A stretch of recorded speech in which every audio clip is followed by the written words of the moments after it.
Nehrəmdə var da ata-baba yurdu. Bax bu qıfılı Samir müəllim bugün açacaq evdəkilərə salam verilişində.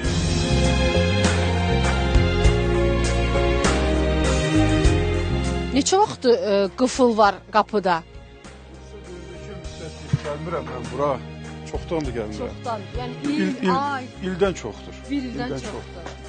Və o bir qardaş bacılar da heç gəlmirlər. Yəqin bu ildən. Qardaşım hərdən bir burada olanda gəlir. İndi yəni biraz baxımsızdır indi həyat. Amma bu həyat bizim kənddə çox seçilən bir həyat idi. O qədər ağac var idi burada. Və burada nə ağaclardır? Tut ağacıdır, tut ağacıdır. Bax orada mənim sizə deyim bir 20-30-a yaxın göycə ağacı var idi. Çox böyük. Nə şaftalı ağacı var idi. Orada su quyusu var deyəsən. Hə? Yoxsa?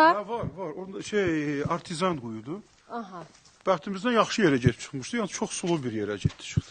Burada bunu tikmişdi. Burada mən çox üzmüşəm uşaqlıqda. Aha, hovuz. Hə. Hə. O vaxtdan hələ Samir Cəfərovun həyətində hovuzu var imiş. Bəli. Bura nə idi Samir müəllim? Çox qəribədir. Bura artizandır. Yəni buradan su gəlirdi, hə? Əli buradandır bu, buradan. Su qaynayır. Hə, artizanda özü çox dərin yerə gedib çıxmışdıq. Aha. Samir müəllim, bayaq dediniz ki, 6 evlad olmusunuz ailədə. Allah atanıza rəhmət eləsin, anaya can sağlıq versin. Anamızın adı nədir? Xanım. Xanım. Buradan salamlayırıq. Allah var etsin. Neçə yaş var ana? Mamamın hardasa 78, 78-79 belə. O da yəqin gəlir hərdən. Onun da doğmaları var Nehrəmdə. Nehrəmdə ondan belə qohumları, belə dayımgilə hamısı Bakıda yaşayırlar. Orada yaşayırlar. Xalalarım, dayılarım hamısı Bakıda yaşayırlar. Amma ana da qardaşınızla bərabər yaşayır, hə? Hə, oradadılar, bəli.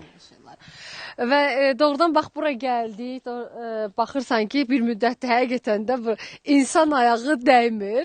Amma bu günləri fürsət oldu ki, bərabər